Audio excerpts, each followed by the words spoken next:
వి gold trusted gold buyers తాకట్టులో ఉన్న బంగారాన్ని విడిపించి ఈ రోజు ఉన్న మార్కెట్ ధరకే కొనబడును. మరిన్ని వివరాలకు సంప్రదించండి 77107720.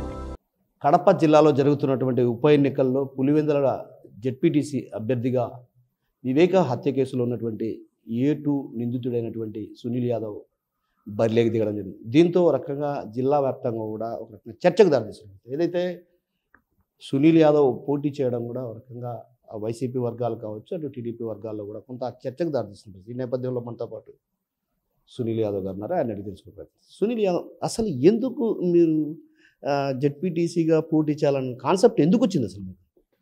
అన్న, జెడ్పీటీసీ నోటిఫికేషన్ ఇచ్చినప్పటికి కూడా నేను హైకోర్టులో, ఆంధ్రప్రదేశ్ హైకోర్టులో ఉన్న ఒక సినిమా పైన నా పైన వచ్చిన దానిపైన నేను వకాలత్ చేయించడానికి 2 లాయర్ గారితో మాట్లాడడానికి వెళ్ళా.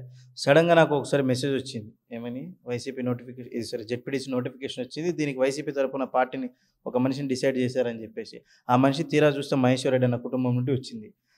మహేశ్వర్ రెడ్డి అన్న చనిపోయిన తర్వాత ఉప ఎన్నిక వచ్చింది. ఇదే 8 నెలలు మాత్రమే ఉంది. కానీ ఇక్కడ నా ధైర్యానికో ఇంకోటి మించి, నా స్వయశక్తులు మించి నేను జెడ్పీటీసీ ఎన్నికల్లో స్వతంత్ర అభ్యర్థిగా నామినేషన్ అనేది జరిగింది నిన్న. అవునన్నా. అంటే కేవలం వైసీపీని మాత్రమే టార్గెట్ చేసుకోవడానికి ప్రధాన కారణాలు ఏంటి? అసలు ఎందుకు వైసీపీనే పదే టార్గెట్ చేసుకుంటున్నారు?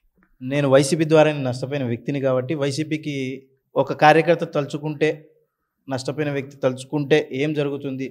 నేను సాధారణటువంటి కుటుంబం నుండి వచ్చిన, ఒక అన్యాయంగా 4 సంవత్సరాలు జైల్లో ఉండి నరకం అనిపించింది కాక, కోర్టు పరిధిలో ఉన్నా కూడా లోపల నన్ను జైల్లో ఇబ్బంది పెట్టింది. రకరకాల నేను తలుచుకుంటే వీళ్ళకి ఏదో రకంగా నేను చెప్పాలి, ఒక రకమైన బుద్ధి చెప్పాలనే ఉద్దేశంతో నేను జెడ్పీటీసీకి నామినేషన్ వేసా.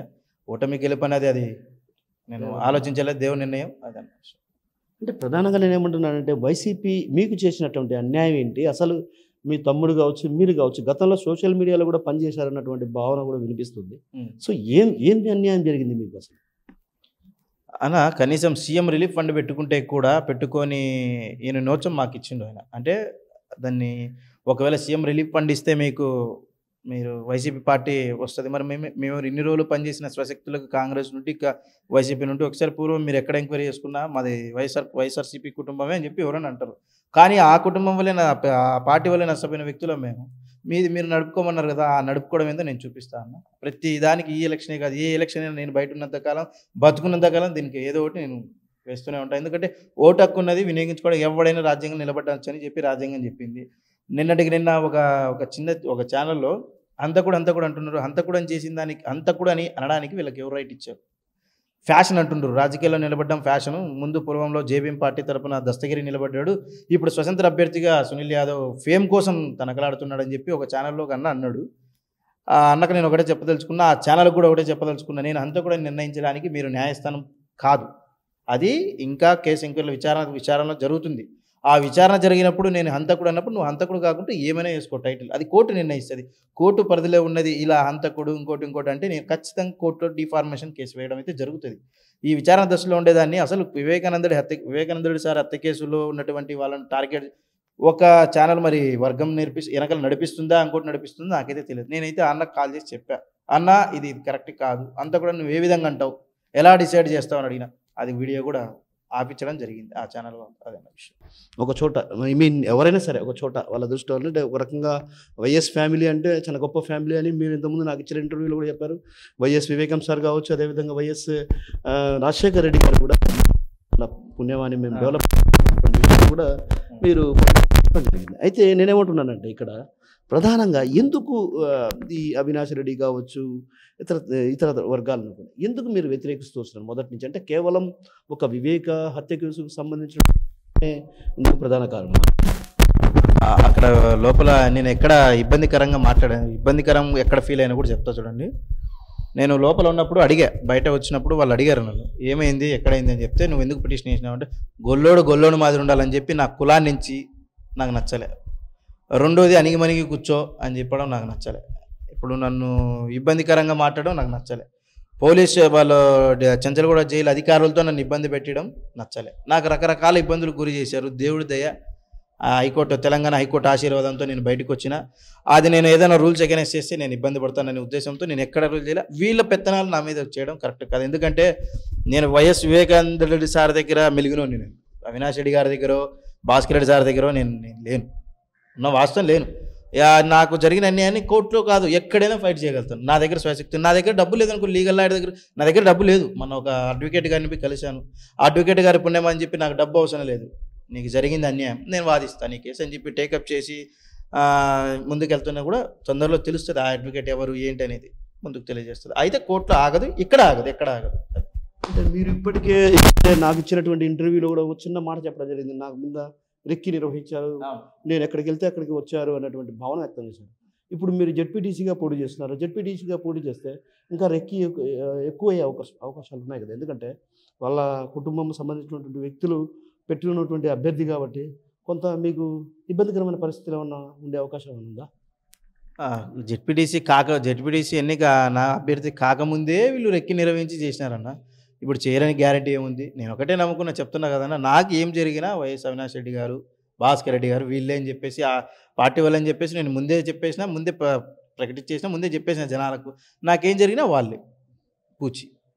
అంటే ఇప్పుడు ప్రధానంగా ఒక చిన్న విషయం మిమ్మల్ని ఇక్కడ అడగదలుచుకున్నా ఏంటంటే, ఏదైతే ఉదయం నుంచి కూడా కొంత ప్రచారం జరుగుతుంది, ఏది సునీల్ యాదవ్ సంబంధించినటువంటి నామినేషన్ రిజెక్ట్ అయింది, ఇట్లా రకరకాల ప్రచారాలు ఎలా చూడాలి? అసలు ఏంటి, అసలు సునీల్ యాదవ్ పైనే ఎందుకు ఇంత దృష్టి పెట్టాల్సినటువంటి అవసరం ఎందుకు వచ్చింది అసలు జనాలకు కావచ్చు, ఇతర వర్గాలకు కావచ్చు? అంటే ఎవరి కుట్రై ఉండొచ్చు మీ దీంట్లో మీరు అనుకోవచ్చు? అన్న ప్రచారం దృష్టి వచ్చిందంటే అది అక్కడ ఎలక్షన్ వాళ్ళ దగ్గర ఉండి మనకు అధికారికంగా రాలేదు. ఈ కొన్ని పత్రిక వాళ్ళు కావాల్సిన ఒక వర్గానికి చెందిన వాళ్ళు సునీల్ డిస్క్వాలిఫై అయ్యాడు, ఇంకా రావాల్సిన అవసరం లేదు అంటే, అన్న ఈరోజు నేను రావడానికి లేట్ ఎందుకైందంటే, నాకు హైకోర్టు వారు కండిషన్ బెయిల్ ఇచ్చినారు. నేను కంపల్సరీగా స్టేషన్లో సైన్ పెట్టి 10 to 5 ఉంది టైం, బట్ ఇక్కడికి వచ్చిన తర్వాత ఎంత టైం అవుతుంది, లోపల పోయేతలకి ఎంత టైం అవుతుందో నాకు తెలియదు. దానికి కాబట్టి నేను ముందు అక్కడ దాన్ని పూర్తి చేసుకొని వచ్చేతలకి ఈ టైం అయింది. మేడం గారిని కలిశాను. మేడం కలిస్తే ఏం సునీల్ ఇంత లేట్ అయింది, అంటే ఏం బాబు ఇంత లేట్ అయింది అని అంది.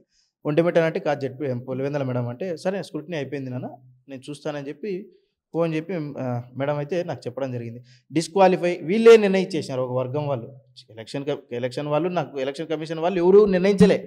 ఇవి ఎవరికైతే నేను డిస్క్వాలిఫై కావాలని కోరుకుంటున్నారో వాళ్ళకి ఒక్కటే విషయం చెప్తున్నా అన్న, ఒకవేళ డిస్క్వాలిఫై అయినా మళ్ళీ వస్తాయి, మళ్ళీ వేస్తా ఆపోజిట్గా, మళ్ళీ స్వశక్తిగా పోరాడతా.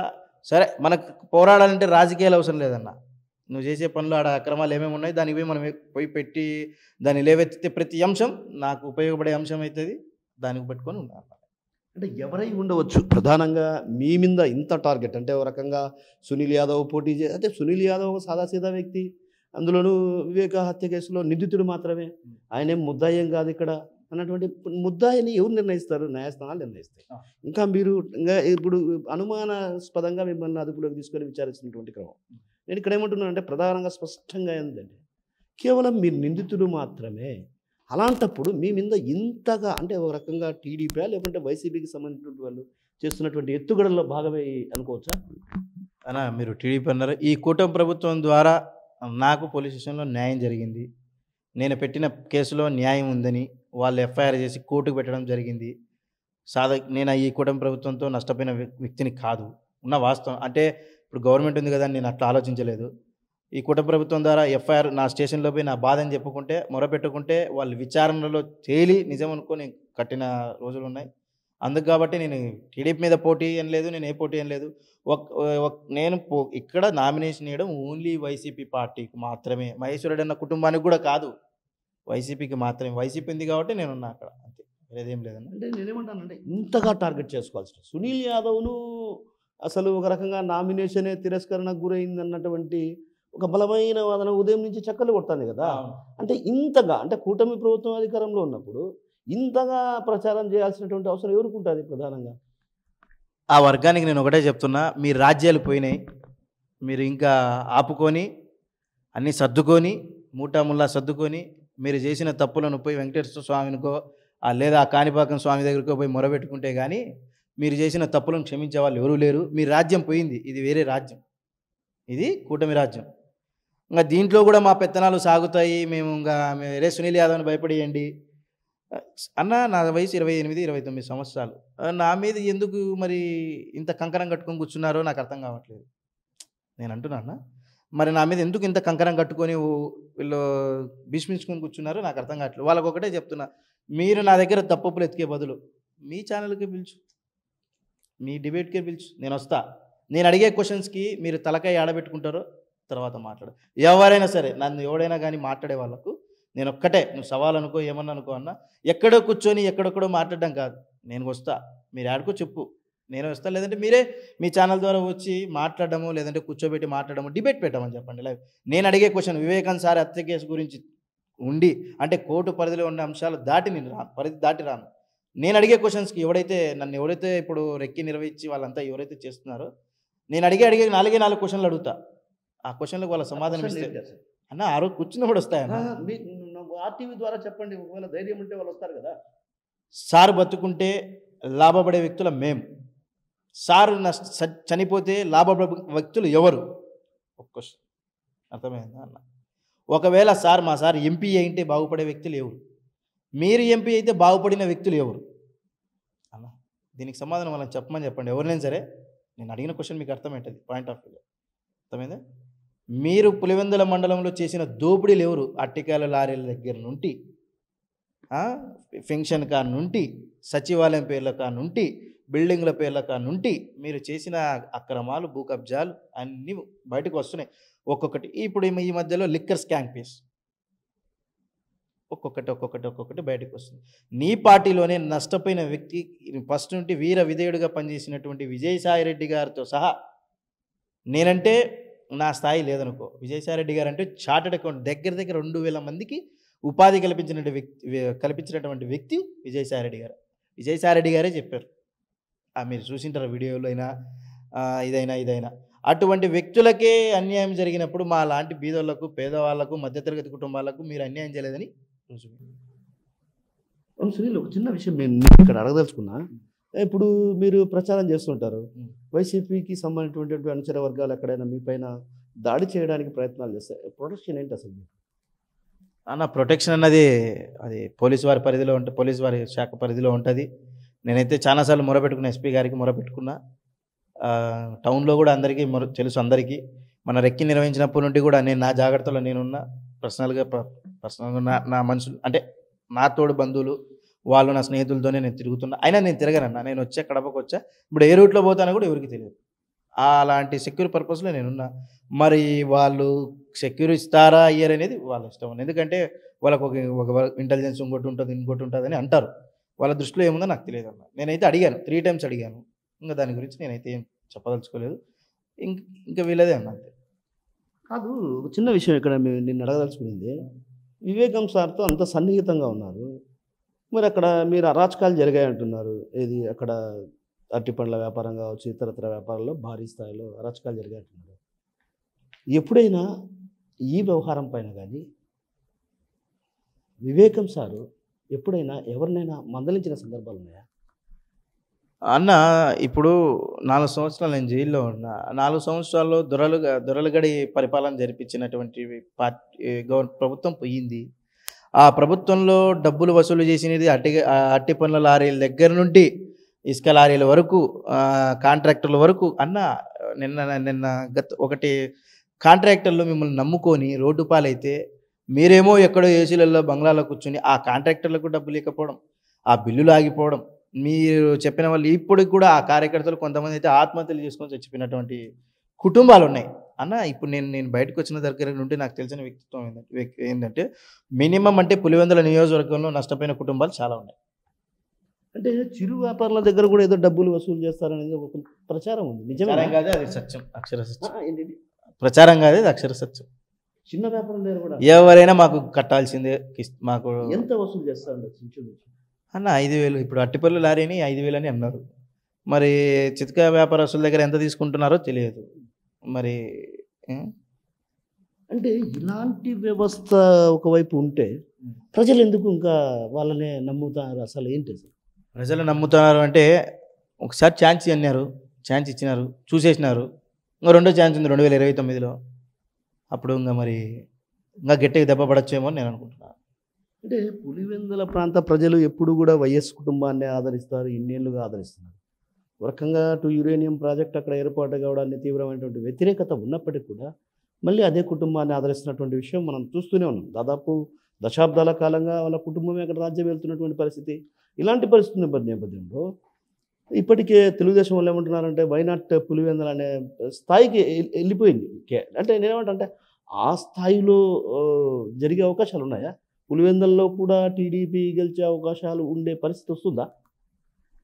టీడీపీ గెలిచకూడదు, ఏ పార్టీ అయినా గెలిచకూడదు అంటే నువ్వు మాకు అందుబాటులో ఉండి, నియోజకవర్గంలో అందుబాటులో ఉండి, ప్రజల సమస్యలు కనుక్కొని ఆ ప్రజల సమస్యలను రెక్టిఫై చేసినప్పుడు next time will got win. అంతే కదా అన్న. అంటే ఆయన లేకపోతే ఆయనకు సంబంధించినటువంటి అవినాష్ రెడ్డి ఉన్నారు కదా, ప్రజా సమస్యలు తీర్చడానికి ఆయన ఉన్నాడు అన్నటువంటి భావన జగన్మోహన్ రెడ్డి వ్యక్తం చేస్తున్నాడు కదా. ఇంకా ఇబ్బంది ఏంటి అంటున్నా అన్న. మా కేసుతో మేము బిజీగా ఉన్నామన్న, మా కేసులతో బిజీగా ఉన్నాం మేము. మా ప్రజలకు మేము అందుబాటులో ఉంటామని మీరే విధంగా అనుకుంటారన్న? మా కేసులతో బిజీగా ఉన్నాం. మేము 14 రోజులసారి కోర్టుకు పోవాలి, ఈ కేసులతో తలకాయ నొప్పి అయిపోయింది, ఈ రకరకాల ఇబ్బందులతో ఉన్నాం మేము. ఎక్కడ అందుబాటులో ఉంటాం మీకు? కాదు, చిన్న విషయం మీరు అన్నటువంటి మాటలను కూడా నేను కొంత, ఎందుకంటే ఎదుటి వ్యక్తులు ఎవరైతే మీరు సవాల్ విసిరారో వాళ్ళకు చిన్న విషయం చెప్పదలుచుకుని ఇక్కడ మీకు ఎవరైతే మీరు సవాల్ విసిరారో వాళ్ళకి నేను చిన్న విషయం, నా మీద రెక్కి చేసే వాళ్ళకు, నన్ను చంపాలని చూసే వాళ్ళకి నేను సవాల్ విసిరా. రెండోది, నా మీద లేని మాటలు అబండాలు వేసి హంతకుడు, చెంతకుడు ఇవన్నీ అనే వాళ్ళందరికీ నేను చెప్పడం జరిగింది. అందరికీ నేను చెప్పాలి. నేను ఇక్కడ పలానా పర్సన్ అని నేను నిందించడం కూడా జరిగింది. నా మీద ఎవడైతే రెక్కి నిర్వహించి నన్ను లేపేయాలని ప్రయత్నించినారో వాళ్ళ వెనకాల ఉన్న గురువుకు చెప్పాను నేను ఈ మాట. అక్కడ ఇక్కడ వాకించి ఇక్కడ పెట్టడం ఎందుకు? ఒకవేళ నేను తప్పు చేసింటే ఉరితాడేసుకునే కూడా రెడీగా ఉన్నా. నేను ఉరితాడేస్తాను, అది కోర్టు నిర్ణయిస్తుంది. కానీ మీకు నేను భయపడి సలాం కొట్టి ఉంగిని తిరగాలంటే నేను తిరగలేను. ఈరోజు కోర్టుని ఆశ్రయించిన, రేపు ప్రభుత్వాన్ని ఆశ్రయించే రోజులు వస్తాయి. ప్రభుత్వాన్ని ఆశ్రయించే రోజులు వచ్చిన రోజు నువ్వు ఇంకా ఎలా ఉంటుందో తర్వాత సినిమాది వేరే. సునీల్ యాదవ్, ఒక చిన్న విషయం ఇక్కడ నేను అడగదలుచుకున్నాను. ఏంటంటే మీరేమన్నారంటే చిన్న మాట అన్నారు ఇక్కడ అన్న, ఎంపీ గారు కొంత అంటే సారీ ఎంపీ అని లేదు, అక్కడ ఎంపీగా సార్ గెలిచి ఉంటే లబ్ధి పొందేది మాలాంటి వాళ్ళు లబ్ధి పొందేవాళ్ళు అంటున్నారు. ఆయన ఓడిపోతే లబ్ధి పొందేవాళ్ళు ఎవరన్న విషయం కూడా చెప్తున్నారు. సో ఉదాహరణకు అంటే నేనేమంటానంటే, ఒకవేళ ఇన్ కేస్ వివేకం సారు బ్రతికే ఉండి ఎంపీగా అయింటే ఎలా ఉండేది పరిస్థితి? కడప జిల్లా ప్రజలు బాగుపడేవాళ్ళు. ఒక రోజుకు ఒక నియోజకవర్గం, రోజుకు ఒక మండలం. వివేకం సార్ ఒకవేళ ఎంపీ అయ్యి నిలబడి గెలుస్తాడు సత్యం ఆయన. ఎందుకంటే అజాత శత్రువు, అందరికీ ఆయన శత్రువులు లేరు ఆయనకి ఎవరు. ఎందుకంటే మీరే చూసింటారు, పూర్వంలో కూడా ఆయన గన్మెన్లో పెట్టుకొని తిరుక్కోకున్న రోజులు కూడా ఉంటాయి. అలాంటి వ్యక్తిపై జనాలకు అందుబాటులో ఉంటాడు. ఎవరు పిల్లోడు పిలిచినా అది ఎట్లయినా గెలిచి తీరుతాడు ఆయన. రోజుకో మండలం, రోజుకో గ్రామం అలా వేసుకొని ప్రజల ప్రాబ్లమ్స్ తీసుకొని దాన్ని రాసుకొని రెక్టిఫై చేసిన రోజులు నేను కల్లారా చూసిన. అంటే ఎంపీగా కాదు, మాజీ మినిస్టర్గా, మంత్రి వాళ్ళు ఉన్నప్పుడే. అలాంటి రోజులను మళ్ళీ మేము చూస్తామనుకున్నాం, అది లేదు. ఎందుకంటే వివేకానందుడి సారి కేసులో ఉండి ఈడేందో నీతి పలుకులు పలుకుతున్నాడని అనుకుంటారేమో. అది కోర్టు నిర్ణయిస్తుంది. మళ్ళీ కూడా ఇప్పుడు చెప్తున్నా, కోర్టు ఖచ్చితంగా నిర్ణయిస్తుంది. అంటే ఇక్కడ ఒక చిన్న విషయం నేను అడగదలుచుకున్నా, బట్ ఏంటంటే అది కోర్టు పరిధిలో ఉంటే గిన దాన్ని వద్దు, లేదంటే గిన అంటే ఆయన హత్యకు ముందు కుక్క చనిపోవడం కావచ్చు, తర్వాత కెమెరాలు అంటే ఒకటి అక్కడ కుక్క చనిపోవడం, ఇలాంటి ఘటనలన్నీ కూడా మీ మీద నెపం నెట్టడాన్ని ఎలా చూడాలంటారు? అన్న నేను అదే అంటున్నా, కేసుకు సంబంధించిన విషయాలు ప్రతి అంశం కోర్టులోనే ఉంది. ఆ కోర్టు కూడా విచారణ ఖచ్చితంగా స్టార్ట్ అయింది, ఆల్రెడీ స్టార్ట్ అవుతుంది. దానికి తెలుసు, నాకు నడుపుతారు. సెల్ఫ్ ఎవిడెన్స్లో వచ్చినప్పుడు ఖచ్చితంగా చెప్పి వస్తాయి బయటకు, అన్ని నిజాలు వస్తాయి అందరి దృష్టిలో. నేను నిన్న కూడా చెప్పా, వివేకం సార్ హత్య కేసులో నిజాలు త్వరలో బయటపడతాయి. ఏ విధంగానే ఉండొచ్చు, ఖచ్చితంగా వస్తాయి. ఒకవేళ ఇన్ కేసు మీకు యాంటీగా వస్తాయి అన్న, మీకు యాంటీగా వస్తాయి, కోర్టు నిర్ణయించిందంటే నేను తప్పు చేశాననే కదా అర్థం. అంటే మీరు తప్పు చేయలేదని మీకు దృఢమైన నమ్మకం? నా కాన్ఫిడెన్స్ లెవెల్స్ వేరు, జనాల కాన్ఫిడెన్స్ లెవెల్ వేరు, ఒక పొలిటికల్ పార్టీ లెవెల్ వేరు, ఒక వర్గం ప్రత్యేకించి. అన్న విషయం ఏంటంటే, మేము చిన్న చేపలు, మా దగ్గర ఏం లేవు. పెద్ద పెద్ద సొర చేపలు ఉన్నాయి కదా, ఆ చేపలు త్వరలో బయటకు వస్తాయి. ఎవరో ఒకరు బయటికి మారుతారన్న, అక్కడ ఉన్న వర్గంలోనే ఖచ్చితంగా మారి బయటకు వస్తాయని నిజాలు. సో త్వరలో ఖచ్చితంగా శుభవార్త తింటాం, నేను కూడా శుభవార్త తింటా అన్న. సో ఇంకో చిన్న విషయం ఇక్కడ అడగదలుచుకున్నా. నేనేమంటున్నానంటే, ఇప్పుడు సునీల్ యాదవ్ ఒకవేళ జెడ్పీటీసీగా పోటీ చేశాడు, తర్వాత భవిష్యత్తులో కూడా ఎమ్మెల్యేగా పోటీ చేసే అవకాశం ఒకవేళ ఇన్ కేస్ వస్తే, అంటే మీరేమంటున్నారంటే నా నిజాయితీని నేను నిరూపించుకోవడానికి ప్రయత్నం చేస్తున్నటువంటి విషయాన్ని చెప్తున్నారు. నేను ఎక్కడ తప్పు చేయలేదు, తప్పు చేస్తే భగవంతుడు ఉన్నాడు, ఆయన శిక్ష వస్తాడు అన్నటువంటి విషయం చెప్తున్నారు. సో కానీ నేను ఇక్కడ చిన్న విషయం స్పష్టంగా సూటిగా అడగదలుచుకున్నది ఒకటే. మీరు ప్రచారానికి వెళ్తూ ఉంటారు. ఇప్పటికే మీ మీద థ్రెట్ జరిగింది. కానీ కొంత వైసీపీకి సంబంధించినటువంటి అనుచర వర్గాలు కొంత ఆవేశంలో ఉంటారు. మీ మీద కొంత ఆవేశంగా ఉండొచ్చు. ఎందుకంటే శత్రువులు ఎటువైపు నుంచి వస్తారో తెలియదు. సో ఇలాంటి పరిస్థితి నేపథ్యంలో మీరు ఎస్పీ గారిని కలిసి ఏదన్నా మీకు రక్షణ కల్పించమని అడిగే అవకాశాలు ఉన్నాయి. ఎందుకంటే ఎలక్షన్లో పోటీ చేస్తున్నారు కాబట్టి కొంత మీకు థ్రెట్ అక్కడక్కడ ఉండే అవకాశాలు ఉంటాయి కదా. ఇది రేపు విషయం తెలుస్తుంది కదా, నామినేషన్ మంది ఏమైంది పరపత్రం, ఒకవేళ దాన్ని బట్టి ఎస్పీ గారిని అయితే త్వరలో కలుస్తాను. మళ్ళీ ఎస్పీ గారికి చెప్పడం అయితే జరుగుతుంది. మరి సార్ చేతిలో ఉంది, మరి దాన్ని ఏదో చూడటం జరుగుతుంది. అంటే ఎలక్షన్లో కొంత ఖర్చుతో కూడుకున్న పని. మీ వెంట జనాలు తిరగాలి, తర్వాత డబ్బు, ఇవన్నీ ఎట్లా మీకు సాధ్యం అన్న? జనాలు తిరిగితేనే మనం ప్రచారం చేస్తాం. నా చేతిలో మొబైల్ ఉంది, సోషల్ మీడియా ఉంది. ఎవరికైనా ప్రతి ఒక్కరి చేతిలో మొబైల్ ఉందని మా పార్టీ వాళ్ళే చెప్తున్నారు, మా పూర్వ పార్టీ వాళ్ళే చెప్తున్నారు. మొబైల్ ఉంటే చాలు, మనం ఏం చేయాల్సిన అవసరం లేదని. ఆ మొబైలే మన వస్తాం, డబ్బే అవసరం లేదు గెలవడం. నా దగ్గర ఈ రోజు కూడా చెప్తున్నా, బట్ నేనైతే చేయగలుగుతా. అది సునీల్, ఒక చిన్న విషయం ఇక్కడ. అసలు సునీల్ యాదవ్ కావచ్చు, ఇతర వర్గాలు కావచ్చు, ఏమంటే పోటీ చేస్తే ఒక సాదాసీదాటువంటి వ్యక్తి. కానీ ఇక్కడ మీ పోటీనే ఇంతగా సీరియస్గా తీసుకోవడానికి ఏమైనా ప్రధాన కారణాలు అవి ఉండొచ్చా? అంటే ఎవరు తీసుకున్నారన్న మీ దృష్టిలో? అంటే నేనేమంటానంటే, డైరెక్ట్గా చెప్పేసాను, ఇబ్బంది లేదు. ఇప్పుడు నేనేమంటానంటే, సునీల్ యాదవ్ పోటీ చేస్తున్నాడబ్బా, నీకేంటి అభ్యంతరం? టీడీపీలకు అభ్యంతరం లేదు, మరి నీకేంటి అభ్యంతరం? అంటే మా దగ్గర ఉండి, మా పార్టీలో ఉండి, మాకు చేసి, వీళ్ళంతవరకు లోపల ఉన్నంతవరకు చేసి, ఇప్పుడు బయటికి వచ్చిన తర్వాత మాకు యాంటీగా నిలబడ్డం అంటే వాళ్ళు అక్కడే సగం చచ్చిపోయినారు. ఇంకా టీడీపీ వాళ్ళు నా మీద చూపిలేదు, ఎవరైనా కానీ నన్ను చూపిలేదంటే ఎవడి బాధ వాడిది అని చెప్పే వాళ్ళు దాంట్లో ఉన్నారని నేను అనుకుంటున్నా కదా. ఎవడెవడు బాధ వాడు, ఎవడికి ఏం జరిగినాయో, ఆ పార్టీ వల్ల నష్టపోయి ఏం జరిగినాయో అని ఆలోచిస్తున్నారని నేను అనుకుంటున్నా. నాకైతే ఎటువంటి కాల్స్ లేవు, ఎటువంటి లేవు ప్రస్తుతానికి. అది ఇంకేమైనా చెప్పదలుచుకున్నారా అన్న? ఇంకేం చెప్తామన్నా, జెడ్పీటీసీ ఎలక్షన్స్ జరుగుతాయి.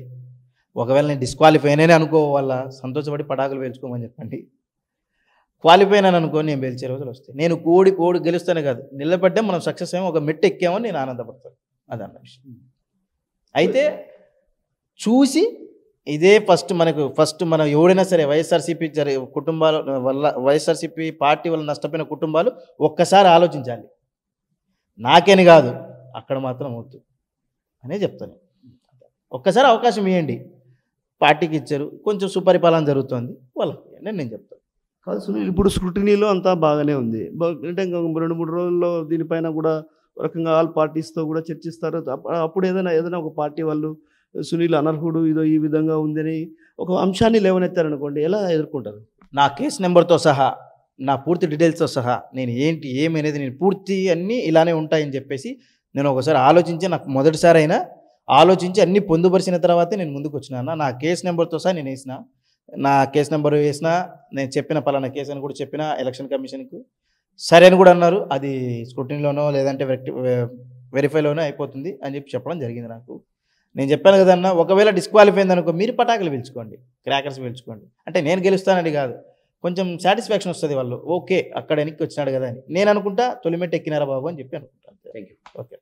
సో మొత్తం మీద ఏదైతే జెడ్పీటీసీగా పోటీ చేయడానికి ప్రధాన కారణం వైసీపీ చేసినటువంటి తన కుటుంబం పట్ల ఒక రకంగా అది చెప్పుకోవడానికి కూడా వీలు లేని పరిస్థితి. అంటే ఒక రకంగా కుటుంబాన్ని టార్గెట్ చేసుకొని వేధింపులకు గురి చేసిన పరిస్థితి. కాబట్టి మానసికంగా వేదనకు గురయ్యా, కుటుంబాన్ని చాలా ఇబ్బందులు పెట్టారు. అలాంటి ఇబ్బందులను ఎదుర్కోవడాలంటే ఖచ్చితంగా నాకంటూ ఒక క్యాడర్ కావాలన్నటువంటి ఉద్దేశంతో పోటీ చేస్తున్నా. అయితే ఇక్కడ నేను గెలుస్తానన్నటువంటి విషయం నాకు ఎక్కడ నమ్మకం లేదు, కానీ ప్రజలు మాత్రం ఖచ్చితంగా ఆదరించే రోజు వస్తుంది. ఎందుకంటే ప్రజల్లో మార్పు రావాలి. జరుగుతున్నటువంటి అక్కడ పులివెందుల్లో జరుగుతున్నటువంటి అరాచకాలు కావచ్చు, అక్రమాలు కావచ్చు, అన్నీ ఇన్ని కావు.